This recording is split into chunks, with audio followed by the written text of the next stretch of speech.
Let's take a process that humans have to type stuff in a form all the time or go into a website and grab, and you're building the automation around that to where it's done for you automatically. We worked with a major pharmaceutical company and did a project, and essentially the results of that project blew them away. Every time that we went and grabbed the data and brought it in, it was 100% accurate, where previously they had 50 to 60% accuracy of their data. And the people that had to make decisions on the data that they got, they could make it 80% faster because they could now trust the data.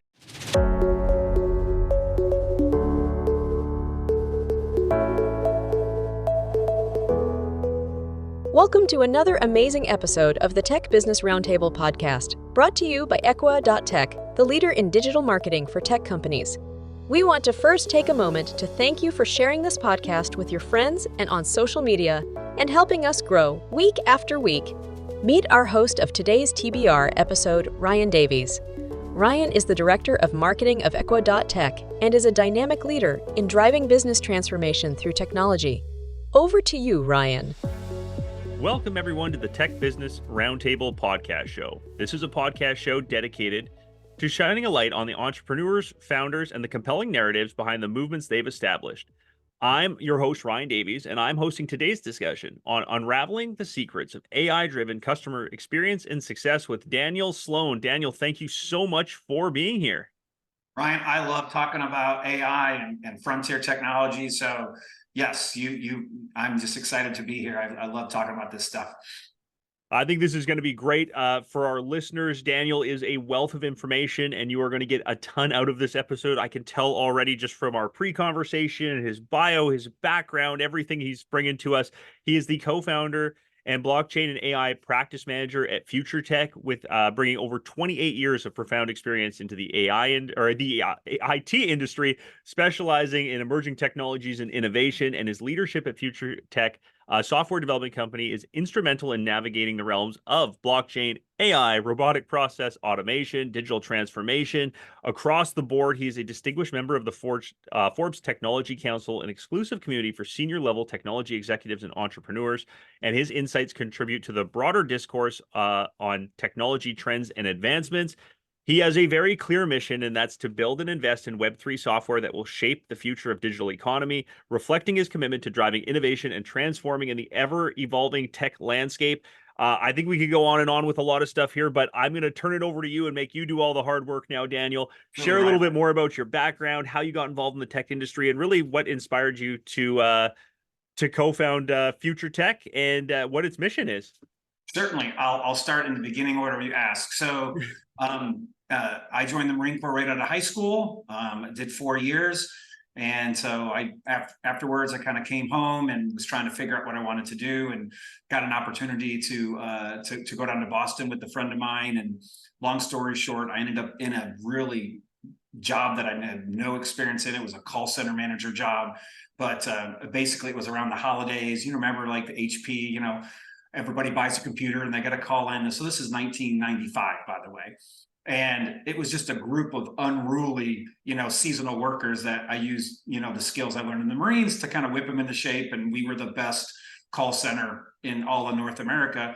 So the company that staffed that got a hold of me afterwards and said, I don't know what you did, but we want you to be a recruiter. We want to teach you this stuff, but you don't know everything about technology. I'm like, well, I can program a little DOS, because I've been playing with computers since I was a kid. But that's how I got into IT. A couple of years later, I founded my first company. It was a software company, Infolink. It was in SAP, which SAP was in mass adoption. So I didn't realize at the time that was going to be my first startup, was going to be my easiest startup, because if you literally had any people or experience in SAP, it was gone. It was hotcakes, water in the Sahara Desert. But been a serial entrepreneur. You asked me why I founded FutureTech. I really don't like the whole, I'm going to come in, you're going to tell me what you want to do. We're going to just spend a few hours talking about what you want to do. We're going to give you a random quote of how much it costs. And then as we're going through it, then we're going to figure out what you need to do and go, oh, we shouldn't have did that. That was a waste of time. And so something that could have been done in half the time and half the budget, it doesn't happen. So we really, as you can see from our thing here, architects of Web3, I took a very high level, let's pull together the best minds, the architects, and let's really gather the requirements. Let's take the time. Sometimes for big applications, it can take us 6 weeks to go through the process, gather the business requirements, do the software requirement specification, and then come back to them and say, no different than if you've ever built a house, right? You sit down, you draw out the plans, like you could take that to any competent builder on the planet and they can build you a house. That's kind of what we do. But part of the secret that we have is by spending all that time and getting to know them and really understanding what they want. At the end of that process, they really don't want anyone else to build it because they're like, you know it the best. We trust you. So in a way, it kind of does twofold for us. It allows us to understand what they want, but also build that relationship to a point to where, we end up being not just a vendor, but a partner. That, I think that's a great background. It's really going to help our, our founder audience, our tech audience understand, and really bring a lot of authority to what you're bringing forward here. We wanted to talk about sort of that evolution. Again, you're so deep into AI, and we talked before, we kicked off here about people just coming up to you and going, oh, I want to know more, right? Because you can Google so much, but when you get it from somebody, with your experience and your background, it means so much more to be able to provide that sort of granular, this is what it's about. And we're talking about, again, the AI-driven, customer experience success, right? And that means success from both the customer side, but also from the organizational side, as you had kind of pointed out when we were talking before. So I'd love to kind of get your background on what sort of that customer experience success means in terms of, how AI can impact that. Yeah, and when we think about some of the things that we've built in AI over the past 10 years, think about robotic process automation, right? Like, let's take a process that humans have to like type stuff in a form all the time or go into a website and grab, and you're building the automation around that to where it's done for you automatically. We worked with a major pharmaceutical company and did a project, and essentially the results of that project blew them away. Like, every time that we went and grabbed the data and brought it in, it was 100% accurate, where previously they had like 50 to 60% accuracy of their data. And the people that had to make decisions on the data that they got, they could make it 80% faster because they could now trust the data. So it was almost this domino effect of, we did all the work, we presented it to the executives, but they couldn't make a decision because they had to go back and recheck everything. So companies and organizations have been getting a lot of power at AI for a while, but really OpenAI, ChatGPT, the fact that all these, massive repositories of OpenAI has come out, that has given companies the compute power to do things that they couldn't do before. Because it takes a lot of compute power to run an artificial intelligence that can actually have a conversation with you, Ryan. So with a partner of ours, Sony AI, they built an AI that's conversational, and we're partnering with them to integrate it with different platforms. So one of our clients is a real estate client, and they have a call center down in Mexico, and those guys are cranking on the phone all the time, following up on leads, trying to set appointments for the agents, right? So we're bringing in this conversational AI that's connected to the call center platform that'll be able to auto dial these. So we've programmed it with all the scripts it needs to know. It's dialing the calls, it's having conversations with them. And in our early tests with some of the founders' friends who the AI has spoken with, they didn't even know it was an AI. Right.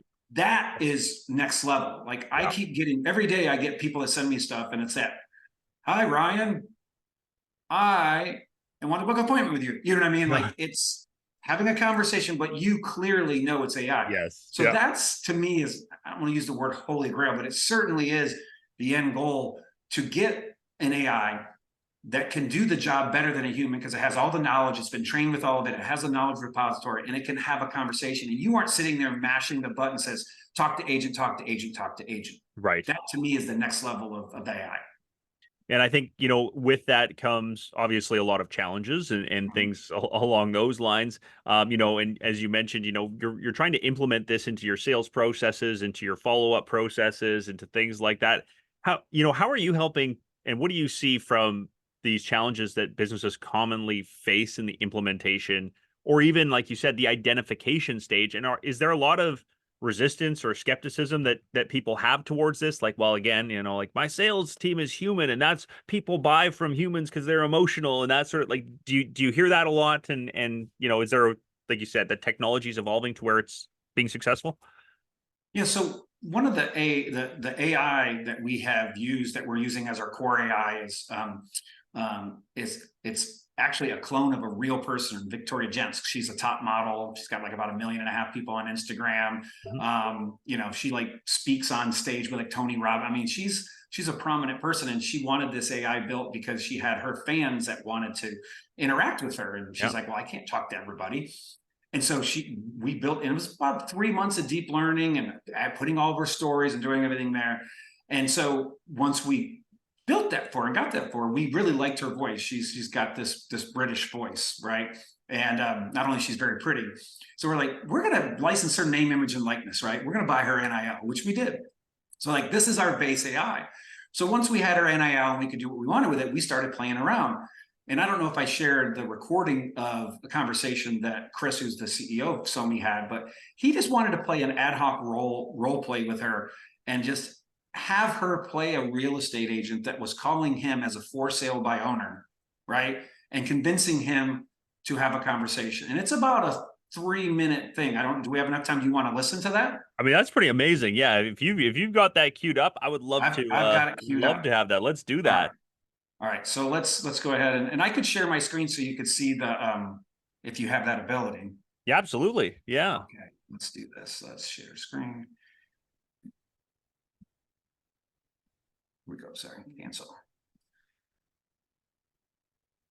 All right, here we go. You should see it in a second. All right, see my screen? We got it. All right, cranking it up so you guys can hear it. Good afternoon, may I speak with Christopher? Hi, this is Christopher. Hi, Christopher. This is Victoria. I'm a representative from WMH Home Services. I noticed your property is listed as for sale by owner. It looks like a gorgeous home. Have you had a lot of interest so far? Hi, Victoria. Yeah, I appreciate that. We've had some inquiries, but nothing really concrete yet. I listed the home for sale by owner because I didn't want to have any realtor fees. So I'm not really looking to list with a realtor at this time, but I appreciate the call. I completely understand, Christopher. Everyone wants to maximize their profit when selling their home. However, if I could show you a way in which you could potentially net more money, even after paying agent fees, would you be open to a quick discussion? Well, possibly. I'm willing to listen if you can convince me that I'll be able to net a higher sales price. Great. On average, homes listed with WMH Homes sell for about 10 to 15% more than for sale by owner or feasible listings. This is because we have access to a larger pool of buyers, that we combine that with our specialized marketing tactics, that we believe is the reason why more of our buyers make higher offers on our listings. And let's not forget the time and effort you save by letting someone handle showings, negotiations, and paperwork. When you factor all that in, it's likely that even after paying the agent fee, you will walk away with more money in your pocket. Okay, interesting, but how could I be sure that you would maximize my selling price? That's a fair question, Christopher. Here's what I propose. Let's meet up, no strings attached. I'll provide a detailed comparative market analysis for your property, and I'll outline exactly how we can help increase the visibility of your home and attract serious buyers. If by the end of our meeting you still feel feasible is the way to go, I respect that. But if you see the value in our services, we can discuss a partnership listing. Does that sound fair? Okay, no, that sounds fair. Sounds reasonable. Fantastic. I appreciate your openness, Christopher. I'm free next week with Tuesday or Thursday. So the next, 30 seconds is just her scheduling that call. And so the reason I like, and this was about 4 months ago, right?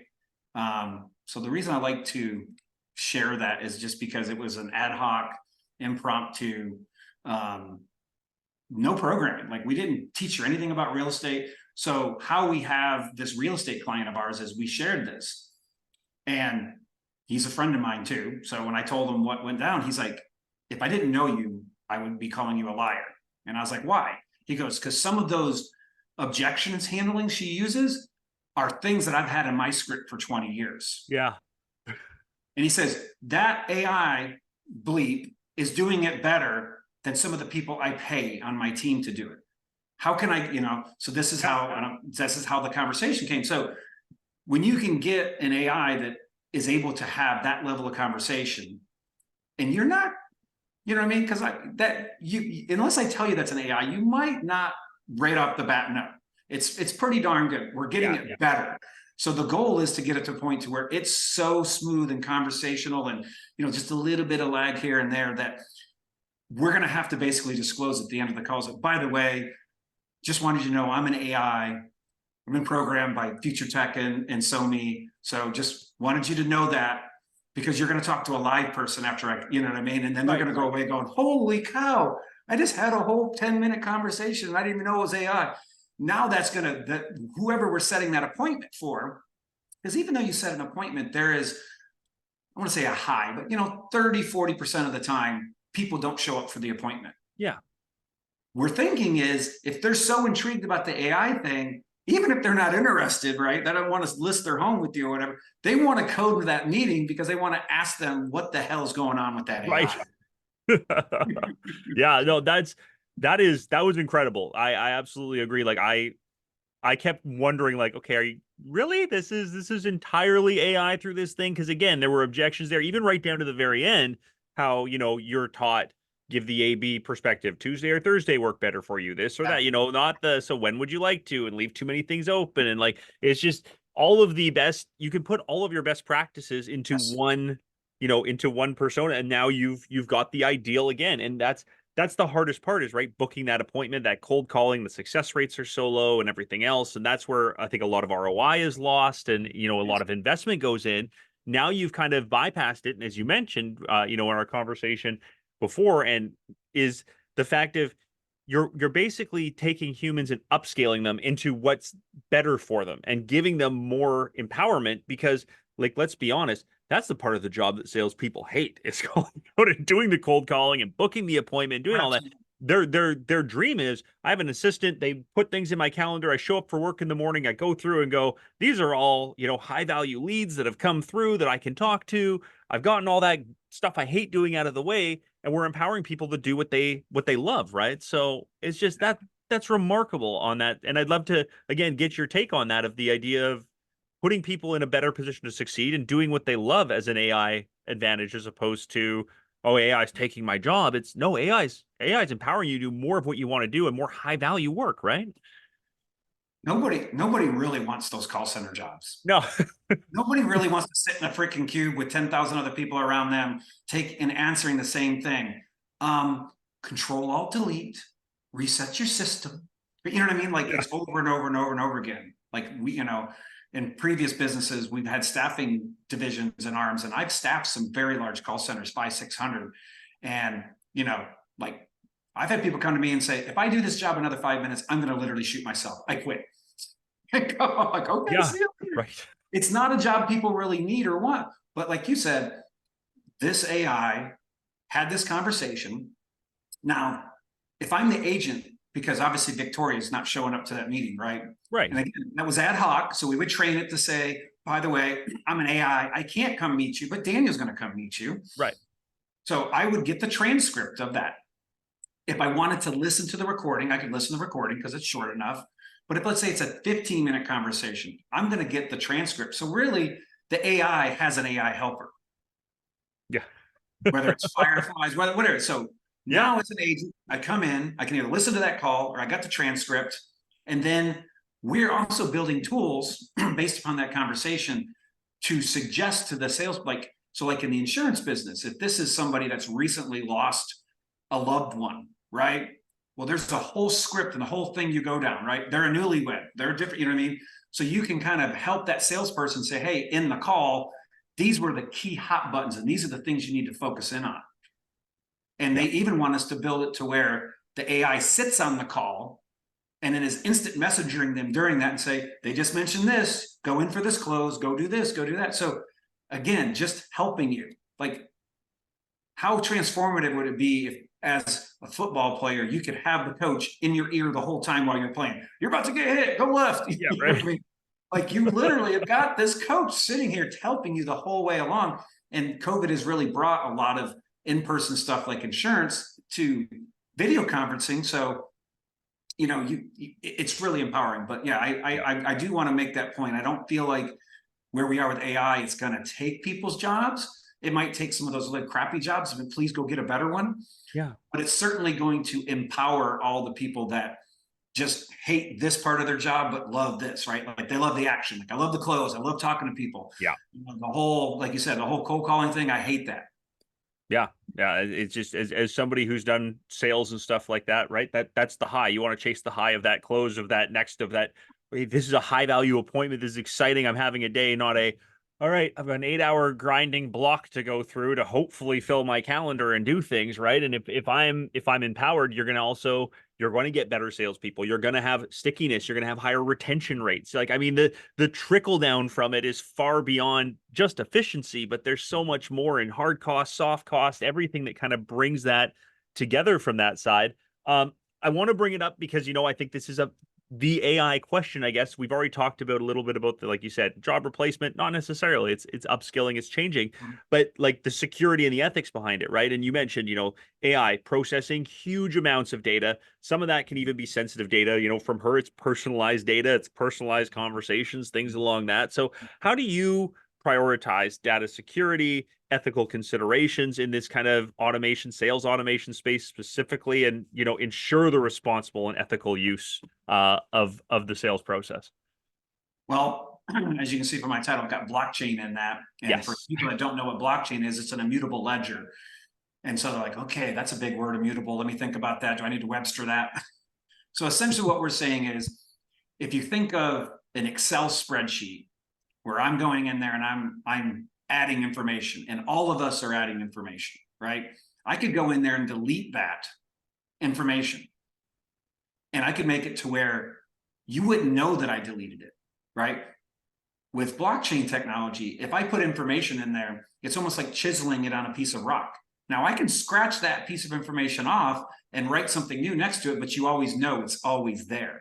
So you always know who went in there, who accessed it. So putting all the information and using, distributed ledger technology, which is another way of describing, blockchain distributed ledger technology, very, very similar. That allows us to say, from every point of when your data came in, who accessed it, what was done with it, there's an immutable record of everything. So even especially highly regulated industries like insurance, we were actually talking about building a regulatory node, which is essentially we dump every bit of information that's required by the regulator to be reviewed into its own separate server that they have access to. Because typically they have to come in and they got to audit, like it's a physical audit. So we're saying, here, you can have the electronic version of all of our data at any time you want to look at it. And we've done this with natural gas trading and other, highly regulated things. And it's shown when you give them data that they can trust. Like, I know you can't fudge these numbers. It's written in the blockchain. It has reduced the amount of physical audits by 60%. They still got to go in and do it, but they don't come in as often because they're like, why am I going to go in and take a whole team? It costs them money to come do that. So it's just stuff like that, where they just want to make sure you're not doing something wrong, because that's their job as the government. And you provide them the ability to do that job more efficiently through this. And it's a win-win for everybody.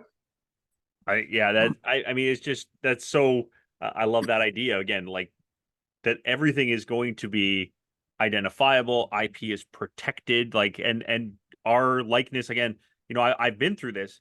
I could host this podcast. Someone could take this podcast. They can translate into other languages. They can do whatever they want with it. And I don't have anything if I can't claim any IP to it from that sense, right? So no matter what it is, we're talking about security and ethics and how it's done, and being able to connect those two things together is phenomenal. I want to talk a little bit again about, the adaptation to changes in the business environment, scalability with this, and really, have you seen, again, how that has come into place? Because I know there's got to be a lot of hurdles and integrations and, okay, I don't know where to start. Everybody's at different parts of the, of their journey. Some people are laggards and, they might listen to this in 4 years and go, well, I better get on that, right? And then somebody else might be like, we've already done that. What's next? But those challenges that exist in terms of the adaptation and scalability and how you can help with that. Yeah, there's kind of a famous cautionary tale, blockbuster video, right? and the CEO gets on some kind of interview and basically talking about how he's not worried about Netflix and how people love to go to his store and walk around and buy candy and all that kind of stuff. And, Blockbuster goes from a Fortune 500 company to bankrupt because they didn't adapt in time, because there was a technology evolution, whatever you want to call it, happening right around then, which enabled Netflix and all these things to happen. And they were very resistant to that change. And there's lots of other companies. I mean, mammoth companies like MCI and WorldCom that didn't adapt. Like, okay, you can't just be selling, long distance anymore. That's kind of going away. So it's interesting with AI because it's even more important now, because I'll give you an example. I'm sitting down with the group that does these kind of ERC, like you get your grants from the government kind of thing, and you got to apply for it. And it's a lot of paperwork and it's a lot of BS. And there's some big companies that have massive people that they're paying to do it. Well, we're going to use AI to automate that process and do all that stuff. And so their 10-person team, they think is going to be able to do the work of about 50 people. So like, we can charge less. Like, we could go in and basically say, we will take less. They're winning about 15% more business now, because they've literally said, oh, by the way, your stuff isn't going to get rejected because of errors, because we have AI double checking everything. So not only are we charging less, so they're being very transparent about saying, Ryan, here's why I can do this cheaper. Here's why I can do it better. And oh, by the way, I'm a small business, and if you could take care of me, I would appreciate that. And they're like, oh, yeah. So they're competing with big companies that are throwing bodies at it, trying to do some tech. And it kind of blew me away. I was like, this could be really the way of the future of how smaller companies are able to get really good body shots at some of the bigger companies. Because if these guys are moving slow and these guys come in and bring in AI tools, and all of a sudden they don't need 1,000 people in a call center, they need 100 people, right? They don't need as many people doing this data entry. They got AI. If AI is empowering and making all of their people like the the Justice League, the metahumans, right? Yeah. I used to be human, but now with AI, I'm a metahuman. I can breathe underwater. I'm Aquaman. How powerful is that going to be? Because I know as an entrepreneur, I'm, been doing what I'm doing a long time, very efficient, but I still sometimes got to stop and do stuff. And to be able to get into and use my GPT and go boom, boom, boom. And I'm working on a prop tech project right now where I'm one of the co-founders in, and we're doing a business plan. And my partner in that, Brian's like, how the hell are you getting this stuff done so fast? And I'm like, you can't have AI in your title and not be using AI tools, man. It's like a chef that doesn't eat his own food, buddy. And so it's like, okay. Because, he's deep into real estate. He's been doing that 20 years. 30 years. He knows that, but he doesn't know tech. So he's been really enjoying our partnership because we're kind of showing, hey, we're going to do it this way and do it that way. But he's like, man, if I had this, I could, because he gets so many deals that come to him, right? He goes, I get literally hundreds of deals. How do I analyze them all? So I'm like, well, we could run them through it. So now he's starting to think, he's like, holy cow, I could do 10, 20 more deals a year if I could vet them. Because I've got people that say, if you find these deals with this internal rate of return and with this ROI and all that, I'll put money into them. But it takes him and his team so long to get to that. So you see how just this efficiency that's going to happen. And it's exciting to me because I'm not super pro big box, big companies. I work with them, I like working with them, but I'm kind of the underdog. I'm rooting for the smaller guys. So I like to see the smaller and the mid cap companies come in and be able to compete head to head with them. Yeah, I think it's just so, like you said, it's so revolutionary. It's becoming a story of adaptability and things like that. And like you said, it's if you were to interview someone and say, if I could hire somebody for you to take something off of your plate so that you'd be more productive, close more deals or whatever, they'd be like, yeah, sure. What does that salary cost? Who is this person? Right. It's not. It's an instantaneous result that you can get from it too, and you can do it all right. So it just becomes that that understanding and that it's out there. You can do it, right? And it's really changing how sales processes and everything is done. Yeah. The best prepared founded companies for this, do they have a commonality between them? Is there something where you look at someone and go, okay, you're setting yourself up for success because anything from that standpoint? Well, I think when you can focus in, probably all seen the movie Jerry Maguire, give your customer more attention. Like, what do you need? How can I help you? Right? That only happens when you have the time, the humans have the time to actually have conversations and actually spend time with them. So if I've got all these software tools that are making what I'm doing for you, Ryan, so you've hired me to do this job for you.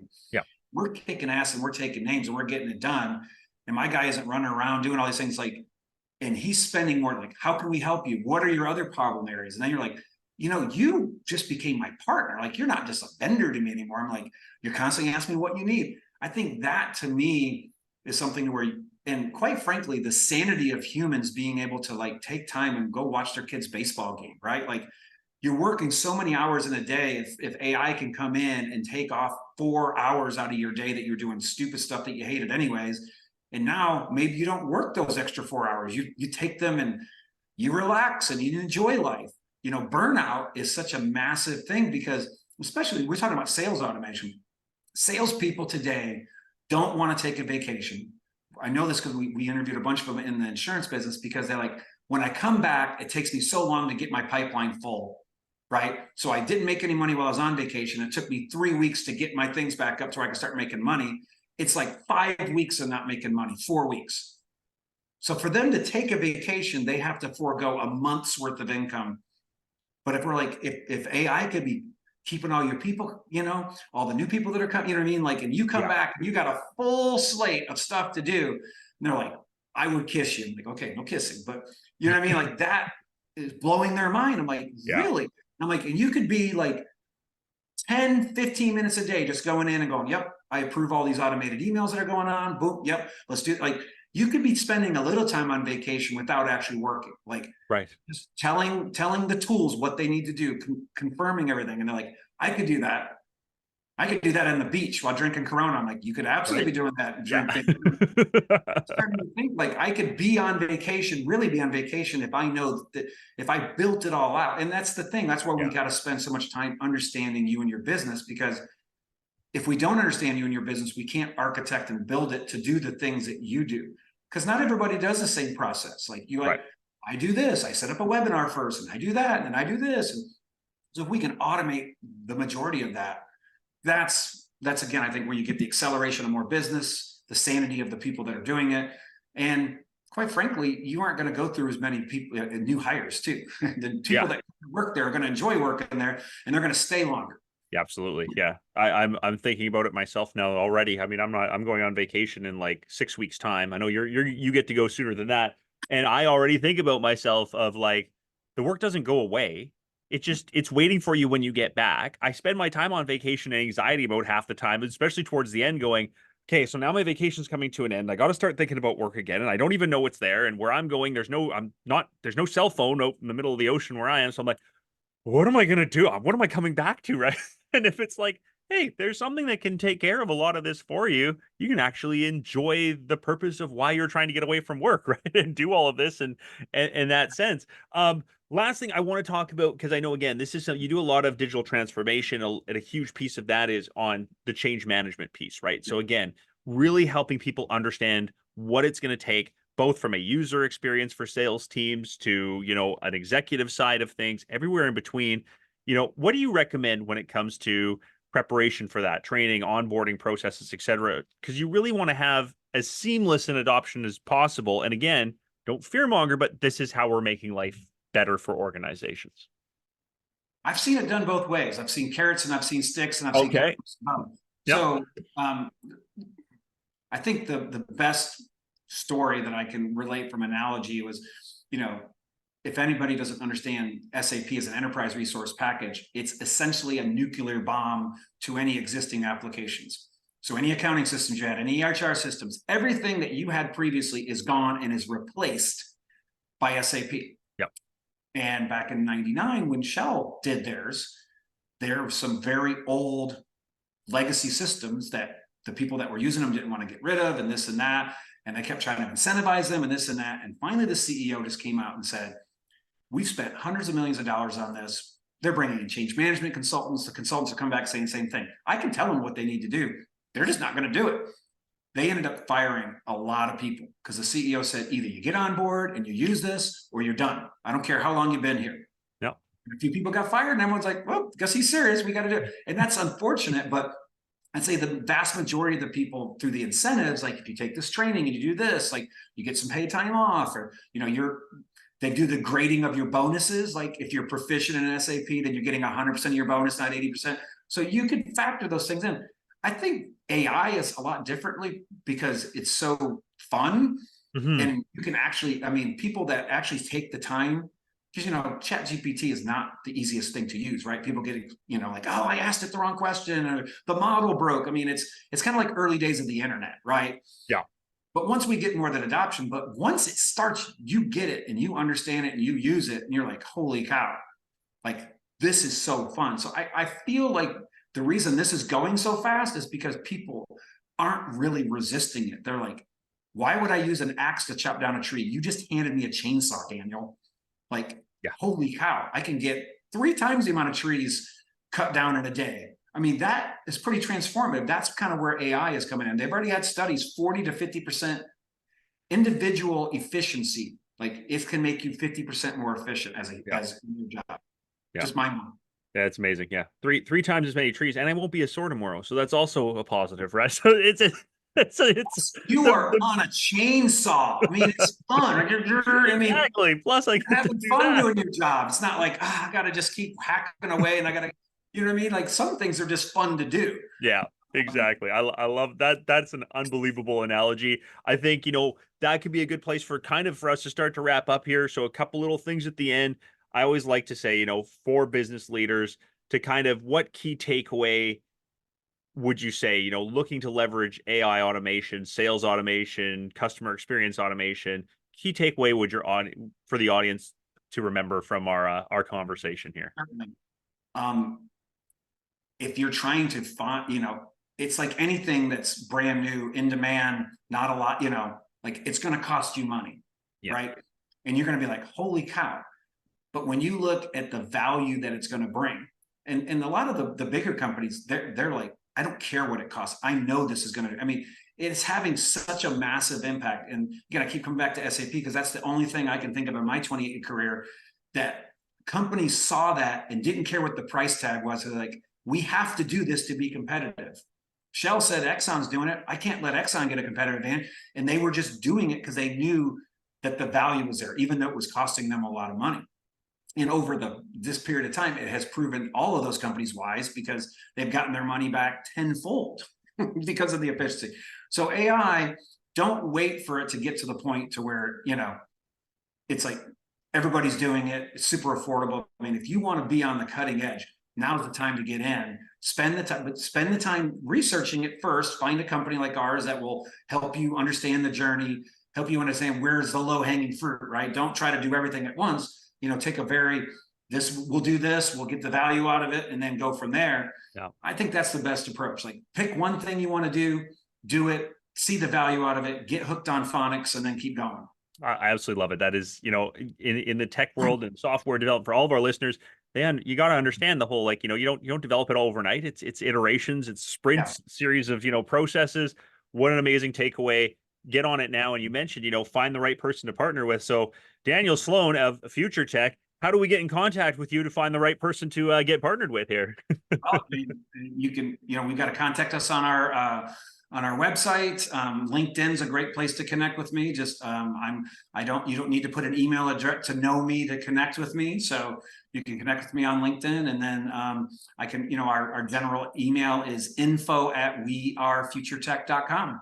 There it is. So for our listeners, again, I think an unbelievable wealth of information here, some amazing points, no matter where you are in that journey, whether you're, looking to upscale what you've already got, or you're, okay, it's time to put a toe in the water and start to figure out why I'm not keeping up with the Joneses, sort of a thing. I don't want to become a blockbuster. Let's figure this out. Even from the founder stage, I'm brand new, but I could go obsolete so quickly if I'm not part of it. So wearefuturetech.com is the website. Daniel Sloan, CEO, co-founder there. Thank you so much for your time today, for joining us, and for sharing some amazing insights and wisdom for our listeners. Greatly appreciate it. I personally incredibly appreciate your time. Thank you so much. Fun, Ryan. Thanks for having me. Thank you. So with that, we can wrap up our podcast today with Daniel Sloan on unraveling the secrets of AI-driven customer experience success. And also, I want to thank our listeners as always. We can't do what we do without you. So until we meet again with another amazing TBR episode, I'm your host, Ryan Davies. Thanks, everybody, and take care.